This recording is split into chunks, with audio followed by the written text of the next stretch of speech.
बर्फ़ जब पिघलती है तो पिघलने में बहुत टाइम लेती है। जो चल रहा है वो लोकतंत्र का भूत है या आत्मा। इन टीवी बहसों का आखिर में हश्र क्या होता है सबको पता रहता है। सुनना किसी की नहीं और बोलना किसी को देना नहीं। अब मैं बताता हूँ आपको इसमें दिलजीत का नाम क्यों आया। अमरिंदर केजरीवाल का दुश्मन है, केजरीवाल योगेंद्र का दुश्मन है, कांग्रेस पार्टी आम आदमी पार्टी की दुश्मन है। मिर्ज़ापुर सीरीज़ में कालीन भैया पूछते हैं कि क्या सीखे, तो मुन्ना कहता है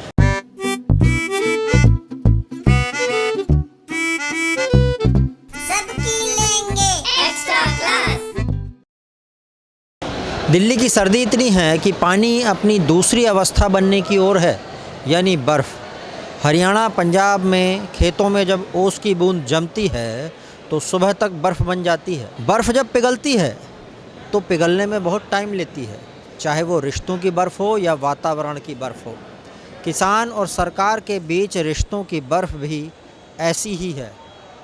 कन्फ्यूजन की बर्फ़ को सरकार बातों से पिघलाने की कोशिश करती है, बीच बीच में विज्ञापनों की हवा भी चलाती है, पर बर्फ़ पिघलती नहीं। देश के सबसे बड़े कृषि संस्थान ICAR के वैज्ञानिक भी कोशिश में लगे हैं, समझा रहे हैं कि बिल एकदम सही आया है।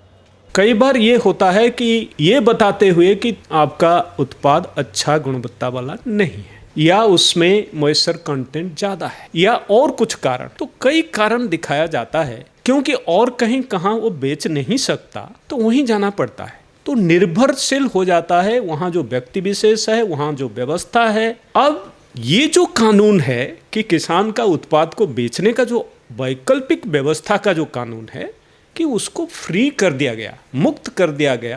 जो प्राइवेट को किसान बेचेगा सेम डे उसका पेमेंट होना है, मैक्सिमम 3 दिन के अंदर।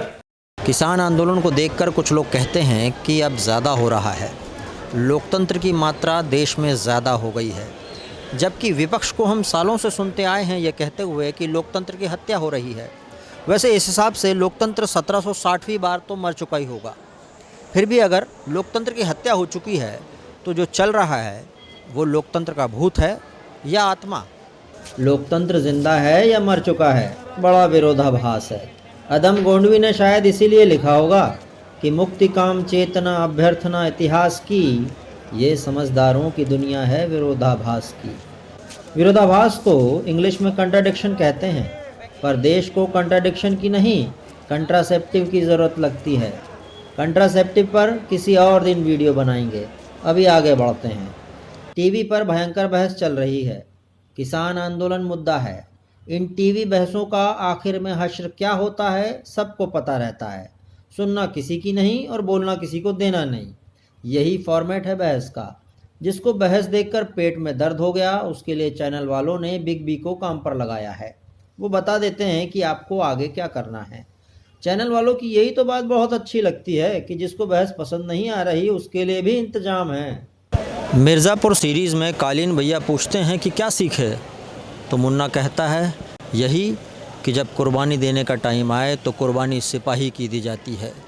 राजा और राजकुमार तो ज़िंदा रहते हैं गद्दी पर बैठने के लिए, दिल्ली सरहद पर बैठे किसान वही सिपाही हैं जिन्हें आंदोलन प्रेमी राजकुमारों ने बैठाया है। और ठंड से हुई किसानों की मौत वही कुर्बानी है जिसकी बात मुन्ना कर रहा था। बात बिग बॉस की हो रही थी। बिग बॉस वही जो दिखते नहीं हैं, बस चाहते हैं, खुद कुछ करते नहीं हैं और टास्क देकर काम करवाते रहते हैं। आंदोलन के बिग बॉस वही हैं जो आंदोलन के ज़रिए अपनी खोई हुई राजनीतिक मर्दाना ताकत वापस पाना चाहते हैं। बिग बॉस नंबर 1 हैं हंसिया हथौड़े वाली पार्टी के नेता, यानी कम्युनिस्ट पार्टी वाले। ये पार्टी हाशिए पर है। इनकी हंसिया सिर्फ फसल काटने के काम नहीं आती, बाकी और किस काम आती है ये आपको भी पता है।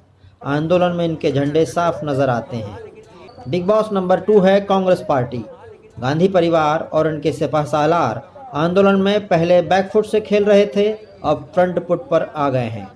कांग्रेस के एक सांसद रवनीत सिंह बिट्टू ने तो एक बयान दिया जिसमें उन्होंने बिल के खिलाफ लाशें बिछाने जैसी बात करी है।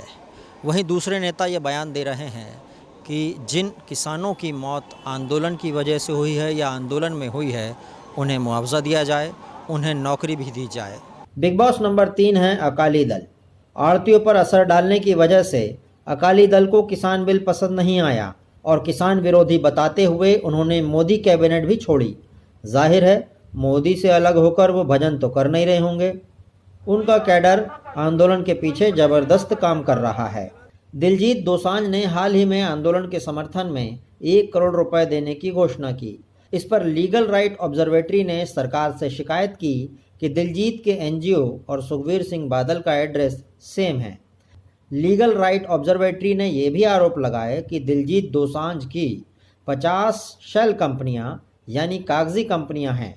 इनके माध्यम से किसान आंदोलन के लिए पैसा आया है। अब मैं बताता हूँ आपको इसमें दिलजीत का नाम क्यों आया। एक्चुअली मैं जब ये सर्च कर रहा था ना, तो मेरे सामने एक शख्स की प्रोफाइल आई, काका सिंह मोहन वालिया। उसने ट्विटर बायो में लिखा हुआ था कि वो दिलजीत का मैनेजर है, लेकिन एक्चुअल में जब मैंने पड़ताल की तो एक कंपनी में वो पार्टनर था। तो पार्टनर की जगह मैनेजर क्यों लिख रहा है वो तो मतलब वही बता सकते हैं। उसके बाद मैंने और आगे बढ़ा तो उसी शख्स ने एक धर्म सेवा रिकॉर्ड के नाम से एक ट्रस्ट बनाया हुआ है और उसी नाम से उसने कई सारी प्राइवेट लिमिटेड कंपनियां भी बनाई हुई हैं। तो इसी के द्वारा आपको मालूम पड़ता है कि ट्रस्ट के नाम से पैसे लेते हैं और प्राइवेट लिमिटेड कंपनियों में डाल के उसका जो पैसा है उसका इस्तेमाल वो दूसरी चीज़ों के लिए करते हैं। अभी तक मुझे जितने भी सबूत मिले हैं वो मैंने सारे के सारे LRO के द्वारा, जो कि एक लीगल एडवाइजरी है, उनके द्वारा वो सारे सबमिट करवाए हैं। वो मतलब इनकम टैक्स डिपार्टमेंट में अभी पेंडिंग है, तो वो लोग देखेंगे कि आगे मतलब क्या करना है। बिग बॉस नंबर 4 है आम आदमी पार्टी। जैसा कि सबको पता है ये देश कुर्सी प्रधान है। इनको भी पंजाब की कुर्सी ही दिखाई दे रही है। कभी कभी इनकी नज़र पीएम की कुर्सी पर भी पड़ने लगती है। केजरीवाल खुद सिंघू बॉर्डर पर 2 बार जा चुके हैं। उन्होंने बयान दिया कि सरकार किसानों से खेती छीन रही है, तो बीजेपी ने पलटवार किया कि ये सरासर झूठ है। झूठ से याद आया कि लोकतंत्र में 7 नहीं 70 झूठ भी माफ़ रहते हैं। तो क्या 71वें झूठ पर सजा हो जाती है?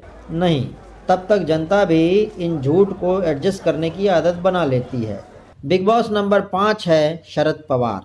आपको याद होगा एक बार ऐसा लग रहा था कि किसान यूनियन और सरकार के बीच सहमति होते दिख रही है और लग रहा था कि आंदोलन खत्म हो जाएगा। लेकिन जैसे ही ऐसा होते दिखा, शरद पवार, राहुल गांधी, येचुरी और विपक्ष के कुछ नेता को लेकर राष्ट्रपति भवन पहुंच गए थे। इसके बाद किसान आंदोलन के कई नेता नई ताकत से आंदोलन में जुट गए। बिग बॉस नंबर 6 हैं योगेंद्र यादव। योगेंद्र यादव के कई साथी किसान आंदोलन में स्वराज के झंडों के साथ सक्रिय है। किसानों के साथ रणनीतिक बैठक में भी योगेंद्र यादव नजर आते हैं। पर यह बात अलग है कि जब सरकार किसानों से बातचीत करती है तो योगेंद्र यादव को नहीं बुलाती। इससे ज़्यादा किसी किसान नेता की और क्या बेइज्जती होगी कि उसे बुलाया ही नहीं जाए। पर यह भी सच है, बंदा भी जिद नहीं करता कि मुझे बुलाओ, क्योंकि उसे खुद पता है कि वो किसानों की सिर्फ राजनीति करते हैं, रियल में किसान है नहीं।